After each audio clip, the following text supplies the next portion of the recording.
कैसे हैं दोस्तों। परमेश्वर का धन्यवाद करेंगे और परमेश्वर की स्तुति करेंगे, परमेश्वर की महिमा करेंगे। ये जो परमेश्वर का वचन है, ये बाइबल, इसको हम मनन करेंगे, इस पर ध्यान करेंगे। जो हम परमेश्वर के वचनों पर ध्यान करते हैं, परमेश्वर के वचनों को पर मनन करते हैं और जो परमेश्वर ने कहा है वही करते हैं, तो परमेश्वर कहते हैं जो यहोवा पर विश्वास करता है वो कभी दुखी नहीं होगा, वो कभी लज्जित नहीं होने देगा। तो आज का विषय बहुत ही पावरफुल होने वाला है।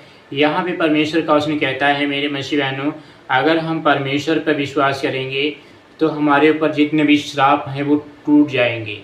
और अगर हम यीशु मसीह की आज्ञा को तोड़ते चले जाएंगे तो वचन यहाँ पे कहता है कि हमारे ऊपर श्राप ही श्राप आते चले जाएंगे।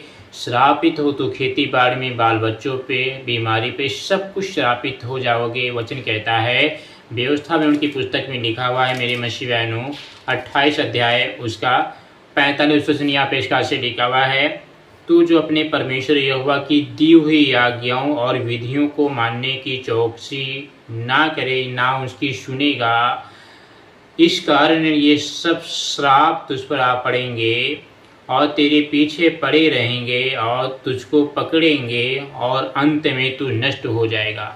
वचन कहता है अपने परमेश्वर की दी हुई आज्ञाओं को अगर हम तोड़ते चले जाएंगे, मानेंगे नहीं, जैसा यहोवा कहते हैं वैसा करेंगे नहीं, तो वचन यहाँ पे कहता है अगर हम इसकी विधियों को ही नहीं मानेंगे तो हमारे ऊपर क्या आ जाएंगे, श्राप आ जाएंगे। खेती बाड़ी पे श्राप आएंगे, बिजनेस पे श्राप आएगा, आपकी कमाई पे श्राप आएंगे, बीमारी के ऊपर श्राप आएंगे, बीमारी ठीक नहीं होगी। वचन कहता है ये सब श्राप जो है ना, जो मैं ऊपर से तेरे ऊपर भेजूंगा, डालूंगा, ये तेरे पीछे पड़ेंगे रहेंगे और छोड़ेंगे नहीं जब तक तू नष्ट नहीं हो जाएगा। वचन कहता है कि लास्ट में ऐसा होगा कि तू नष्ट हो जाएगा। श्राप बहुत खतरनाक होते हैं, बहुत ही खतरनाक होते हैं। ये परमेश्वर यहोवा का वचन कहता है अगर हम परमेश्वर के श्राप को अपने ऊपर नहीं लाना चाहते हैं तो हमें परमेश्वर की आज्ञाओं को मानना चाहिए। वचन कहता है व्यवस्था विवरण 28 का 1 और 2 वचन, यदि तू अपने परमेश्वर यहोवा की सब आज्ञाएं जो मैं तुझे सुनाता हूँ चौकसी से पूरी करने की चित्त लगाकर उसकी सुने तो वह तुझे पृथ्वी की सब जातियों में श्रेष्ठ करेगा। वचन कहता है फिर अपने परमेश्वर यहोवा की सुनने के कारण ये सब आशीर्वाद तुझ पर आ पड़ेंगे। कौन से आशीर्वाद आएंगे? पहला नंबर 1, नगर में, यानी जब तू गांव में रहता है, शहर में रहता है, तो वहाँ पे तू धन्य होगा, तू बढ़ता चला जाएगा, तेरे ऊपर आशीष ही आशीष आएंगे। परमेश्वर का वचन कहता है तू धन्य होगा खेती में, यानी खेती जो होगी आपकी फलवंत होगी, खेती आपकी आशीषित होगी और थोड़ा बोगे लेकिन बहुत ज़्यादा काट के लाओगे। ये परमेश्वर का वचन कहता है। नंबर 4, धन्य हो तेरी संतान, यानी आपकी जो बेटे बेटियां हैं वे सब क्या होंगी, आशीषित होंगे, फलवंत होंगे। परमेश्वर का वचन कहता है और तेरी भूमि की उपज, यानी खेती बाड़ी, इसमें आपकी जो फसल है वो बढ़ती चली जाएगी। अनाज हो या गेहूं हो, कोई भी फसल हो उसमें बढ़ती चली जाएगी, क्योंकि परमेश्वर का वचन कहता है जो यहोवा के भी विश्वास करता है उसके घर पे अन्न जल की आशीष रहती है और बीमारी दूर भागती। वचन कहता है और गाय और भेड़ बकरी आदि पशुओं के बच्चे, वचन कहता है भेड़ बकरियां, गाय, ये सब क्या होंगे, फलवंत हो जाएंगे, तू बढ़ता ही जाएगा। जैसे अब्राहम मेरे मसीह परमेश्वर की सुनी थी और उसके पास बहुत सारे भेड़ बकरियां, गाय बैल भैंस हो गई, तो आशीषित हो गया। तो वचन कहता है धन्य हो तेरी कोठरी और तेरी कटौती, धन्य हो तू भीतर आते समय और धन्य हो तू बाहर जाते समय। वचन कहता है तू आते जाते समय तू धन्य होगा, तेरा कोई मुकाबला नहीं कर पाएगा। तेरे जो दुश्मन हैं, जो तेरे शत्रु हैं, वे क्या हो जाएंगे, हार जाएंगे। वचन कहता है, ये परमेश्वर का वचन कहता है, सारे के सारे आशीर्वाद अगर अपने ऊपर लेना चाहते हैं तो हमें खुदा की सुननी पड़ेगी, हमें परमेश्वर की बातों को मानना पड़ेगा। और परमेश्वर चाहते हैं कि बच्चों मेरे पास लौट आओ। ये वचन कहता है व्यवस्था 28 का 7 वचन, यहोवा ऐसा करेगा कि तेरे शत्रु तुझ पर चढ़ाई करेंगे, वे तुझसे हार जाएंगे। यानी अगर हम परमेश्वर के वचन को मानेंगे और जैसा हमारे प्रभु यीशु मसीह कहते हैं उसी के अनुसार जीवन व्यतीत करेंगे, तो जो हमारे शत्रु हैं, जो मैं नाश करने के लिए आते हैं, जो मैं बर्बाद करने के लिए आ रहे हैं, परमेश्वर का वचन कहता है कि मैं उनको ऐसा गुड़कूँगा कि आएंगे यहाँ से, जाएंगे भाग जाएंगे वहाँ से। वचन कहता है रिश्तेदार हो या पड़ोसी हो या कोई इंसान हो, आपको दबा नहीं सकता है। वे सब हार जाएंगे। परमेश्वर यहोवा का वचन कहता है ऐसा उन्हें मारेगा। ये जब होगा जब परमेश्वर की आज्ञाओं को मानेंगे, उसकी विधियों पर चलेंगे, उसके नियम को फॉलो करेंगे, तो जितने भी आशीष पाना चाहते हो आपको मिलती रहेंगी, क्योंकि परमेश्वर आपको गले लगाना चाहता है। परमेश्वर आपसे प्यार करता है, आपकी ज़िंदगी बदलना चाहता है। इसलिए उसके पास आएँ, लौट के आएँ, दीन बने, नम्र बने और उसकी आज्ञाकारिता में समय बिताए। वचन यहाँ पे कहता है व्यवस्थावरण 28 अध्याय उसका 8 वचन, तेरे खत्तों पर और जितने कामों में तू हाथ लगाएगा उन सबों पर यहोवा आशीष देगा। इसलिए जो देश तेरा परमेश्वर यहोवा तुझे देता है उसमें वह तुझे आशीष देगा। वचन यहाँ पे कहता है जितने काम में तू हाथ लगाए, खेती हो या बिजनेस हो या दुकान हो, कोई भी काम करो, परमेश्वर से प्रार्थना करके करो। तो वचन कहता है जब तू उसमें हाथ लगाएगा, प्रार्थना करके करेगा, तो तेरे खत्ते भरे रहेंगे। उसमें परमेश्वर क्या करेगा? फलवंत करेगा। उसमें परमेश्वर आपको आशीष देगा और उसके सामने दीन बने, उसके सामने नम्र बने। और जो दीन बनोगे, नम्र बनोगे, तो परमेश्वर आपको आगे बढ़ाता चला जाएगा। वचन कहता है व्यवस्थापन 28 अध्याय उसका 9 वचन, यदि तू अपने परमेश्वर यहोवा की आज्ञाओं को मानते हुए उसके मार्गों पर चले तो अपनी शपथ के अनुसार तुझे अपनी पवित्र प्रजा करके स्थिर करेगा। वचन कहता है प्रभु अपनी खुद शपथ कह रहा है कि मैं तुझे आगे बढ़ाऊंगा, तुझे फलवंत करता चलाऊंगा, तुझे आशीषित करता चला जाऊंगा। ये परमेश्वर का वचन कहता है। तो हमें क्या करना है? उसके मार्गों पर चलना है, उसकी विधियों को मानना है, उसके नियम को फॉलो करना है और उसकी दी हुई बातों को भी मानना पड़ेगा। जब हम परमेश्वर की बातों को मानेंगे तो हमें हर तरफ से आशीष मिलेगी और हमें परमेश्वर फलवंत करता चला जाएगा। इसीलिए वचन कहता तू धन्य खेती बाड़ी में, तू धन्य फलवंत, तेरी बेटे बेटियाँ धन्य है, तू आगे बढ़ता जाएगा। ये खुदा का वचन कहता है। आगे बढ़ना है, परमेश्वर की सुनना पड़ेगा। वचन कहता है तेरी भूमि, तेरी खेती बाड़ी, तेरी आशीष, संतान, सब कुछ बढ़ते चले जाएंगे अगर हम परमेश्वर की सुनेंगे। ये वचन परमेश्वर का वचन कहता है। इसीलिए आप उसकी बातों को मानें और परमेश्वर आपके साथ हमेशा रहेगा, वो आपका साथ कभी नहीं छोड़ेगा। वचन कहता है अगर हम उसके सामने दीन बनेंगे, नम्र बनेंगे और खेदित मन के होंगे तो वह मेरे वचन को मानेगा, मेरी बातों को मानेगा। अगर हम उसके आगे थरथराएंगे, काँपेंगे। वचन कहता है यशायाह 66 का 2 वचन में लिखा हुआ है, परंतु वे मेरी दृष्टि करेंगे, परंतु मैं उसी को दृष्टि करूंगा दीन हो, मन का खेदित हो। वचन कहता है ये सब वस्तु मेरी ही बनाई हुई है। परमेश्वर कहता है मैं विश्वासी की तरफ तब देखूंगा जब दीन होगा, मैं उसी की प्रार्थना सुनूंगा जो नम्र होगा। ये परमेश्वर यहोवा का वचन कहता है। इसीलिए आपको दीन बनना बहुत ज़रूरी है, क्योंकि परमेश्वर का भयानक दिन आ पहुँचा है। परमेश्वर का वो बहुत ज़्यादा कठिन समय आ चुका है। वचन कहता है सपन्या की पुस्तक 1 अध्याय उसका 14 वचन, यहोवा का भयानक दिन निकट है, वह बहुत वेग से समीप चला आता है। यहोवा का दिन शब्द सुन पड़ता है। वचन कहता है यहोवा का जो दिन है वो बहुत ही भयानक है। यानी जैसे ही कलीसिया उठा ली जाएगी, वचन कहता है जैसे ही कलीसिया उठा ली जाएगी तो परमेश्वर के लोग तो पहले चले जाएंगे। जो लोग यहाँ पे रह जाएंगे तो परमेश्वर की ढूंढ डाड़ करेंगे, वचन की ढूंढ डाड़ करेंगे कि काश मेरा उद्धार हो जाए, काश कहीं कुछ सुसमाचार सुनाने वाला कोई पास्टर आ जाए।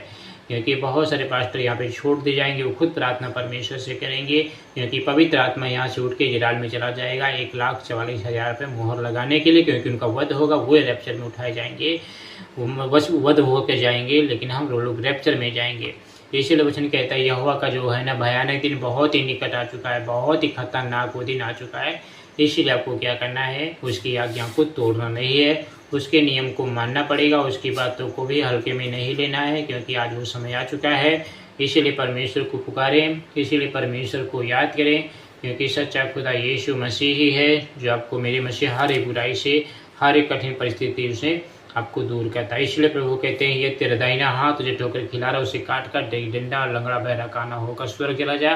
क्योंकि बहुत सारे लोग ऐसे होंगे जो नरक में तड़पते होंगे, नरक में चिल्लाएंगे, और वचन कहता है उनकी कोई प्रार्थना नहीं सुनी जाएगी, उनकी कोई आशा पूरी नहीं होगी।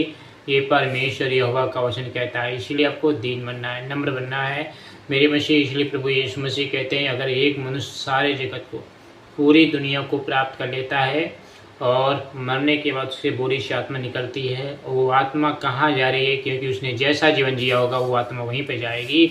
उसने यीशु पर विश्वास किया होगा तो वो स्वर्गलोक आत्मा चली जाएगी, स्वर्गदूत आएंगे लेके जाएंगे। अगर उन्होंने यीशु पर विश्वास नहीं किया है, यीशु मसीह को वचन को तोड़ा है, तो आत्मा बहुत ज़्यादा पीड़ा की जगह पे जाएगी। इसलिए प्रभु कहते हैं पीला की जगह पे मत जाओ। परमेश्वर कहते हैं मेरे पास लौट आओ, क्योंकि वो समय बहुत ही करीब आ चुका है, वो समय बहुत ही करीब आ चुका है। ये परमेश्वर यहोवा का वचन कहता है। तो चलिए छोटी सी आराधना करते हैं और परमेश्वर के सामने अपने हर एक पापों को, हर एक गुनाहों को रखते हैं, क्योंकि जितने भी हमने गुनाह किए, जो भी हमने काम किया है, सब कुछ परमेश्वर जानता है। क्योंकि परमेश्वर कहते हैं कोई ऐसा मनुष्य नहीं जो अनर्थ काम करके, गलत काम करके पृथ्वी के कोने में छिप जाए, पृथ्वी की गहराई में छुप जाए। ऐसी कोई जगह अभी तक नहीं बनी जो मनुष्य पाप करके छिप जाए, क्योंकि मेरी आंखें जब हर जगह पे लगी रहती हैं, क्योंकि मैंने धरती बनाई है, आकाश बनाया है और मनुष्यों को बनाया है, मनुष्य के मन को बनाया है। तो परमेश्वर आपको देख रहा है कि हम क्या और कहाँ जा रहे हैं, क्या कर रहे हैं। इसलिए कोई गलतियाँ बिल्कुल ना करें, क्योंकि परमेश्वर को पुकारें और दीन बन जाएं। मेरे मसीह बहनों, ये घर परिवार रिश्तेदार कोई काम नहीं आएंगे, सिर्फ परमेश्वर का वचन ही काम आएगा, सिर्फ परमेश्वर ही काम आएंगे। क्योंकि बहुत सारे लोग, आपके माता पिता भाई बहन, वे सब यीशु मसीह के सामने खड़े होंगे और वे सब फेल हो जाएंगे, क्योंकि उन्होंने यीशु विश्वास नहीं किया। हमने यीशु मसीह पर विश्वास किया है, तो हमें लोग यीशु मसीह के कारण सताते हैं, यीशु मसीह के कारण लोग हमें मारते हैं, टॉर्चर करते हैं। वचन यहाँ पे कहता है क्योंकि मैंने तुम्हें संसार में से चुन लिया है, इसलिए संसारी लोग तुमसे प्यार नहीं करते हैं, वो नफरत करते हैं, क्योंकि मैंने तुम्हें संसार में से जीत लिया है, मैंने तुम्हें संसार में से चुन लिया है। ये परमेश्वर का वचन कहता है। धन्यवाद कहते हैं प्रभु, तू धन्य है मेरा राजा, तू धन्य है मेरा परमेश्वर। आपका धन्यवाद कहते हैं। जगत की ज्योति, जीवन की रोटी, आप महिमा के योग्य हैं प्रभु, तारीफ के योग्य हैं प्रभु, स्तुति के योग्य हैं प्रभु। आपने मुझे जीवन दिया है, आपने मुझे संभाला है, आपने हमारे हर एक प्राणों की रक्षा की है, हर तकलीफ़ों से आज़ादी दी, हर बीमारी से छुटकारा दिया पिता। जो लोग बहुत ज़्यादा परेशान हैं, डिप्रेशन में हैं, उनकी हर एक चिंता दूर करे, अगुवाई करे, आने जाने में जो अच्छी नींद मिले प्रभु। सुबह की प्रार्थना कर रहे हैं तो सुबह ने प्रभु जी पूरा दिन एक्टिव रखें, पूरा दिन प्रभु जी इनके जीवन में बहुत ज़्यादा प्रभु जी जो कमजोरी है वो दूर होने पाए, इन्हें एक्टिव लाइए पिता परमेश्वर। शरीर की कमजोरी दूर कीजिए, इन्हें बल दीजिए, ताकत दीजिए, हिम्मत दीजिए प्रभु जी। आपके इनके जो दुश्मन हैं प्रभु जी, अब इनसे लड़ाई झगड़ा करते हैं, वे हार जाएं प्रभु जी, इन्हें लज्जित होना पड़े। ये आपसे प्रार्थना करते आपके पीछे चलते हैं प्रभु, आप इनकी रक्षा करें आने जाने में। यीशु मसीह के सामने दिन बने, परमेश्वर के सामने आँखें उठाएं मेरे मसीह ने, दुआ करें, प्रार्थना करें और घमंड में मेरे मसीह ने अपनी आंखों को नीचा करें। क्योंकि परमेश्वर का वचन कहता है जितने घमंडी लोग हैं उनकी आंखें नोची जाएंगी, नीचे किए जाएंगे, वे झुकेंगे, उनकी टांगें तोड़ी जाएंगी, उनकी हड्डियां तोड़ी जाएंगी, उनकी कमरें तोड़ी जाएंगी। मसीह विरोधी के दिन में एक एक दाने के लिए मोहताज हो जाएंगे, बड़े बड़े लोग, राजा लोग कुम्हला जाएंगे। परमेश्वर का वचन कहता है इसीलिए हमें लोगों के पर भरोसा रखने से अच्छा है कि हमें खुदा के पर भरोसा रखें, हमें परमेश्वर पर भरोसा रखें। क्योंकि एक दिन वही आपको छुड़ाने के लिए आ रहा है, वही आपको बचाने के लिए आ रहा है। क्योंकि परमेश्वर यहोवा का आगमन निकट है, खुदा का आगमन निकट है। और यहोवा कहते हैं आशीषित हो मेरे बच्चों, फलवंत हो मेरे बच्चों, आपके हर एक बुरे दिन खत्म हो जाएंगे, आपके हर एक श्राप के दिन खत्म हो जाएंगे। कठिनाई जो में चल रहे हो, तकलीफ में जो चल रहे हो, प्रॉब्लम में जो चल रहे हो, वे सारे के सारे टेंशन वाले दिन खत्म हो जाएंगे। आपके जीवन में ब्लेसिंग आती जाएंगी, सारी समस्याएं, सारी दुख तकलीफ़ें डिलीट कर दूंगा। तो मेरे बेटे हो क्योंकि मैंने तुम्हें चुना है, मैंने तुम्हारे लिए लहू बहाया है, इसलिए आपको दीन बनना है, नम्र बनना है और अपनी सारी समस्याएं, सारी तकलीफ़ें प्रभु पर डाल देना है। क्योंकि यीशु मसीह कहते हैं दीन बनो, नम्र बनो, क्योंकि मैं तुम्हें लेने के लिए आ रहा हूँ।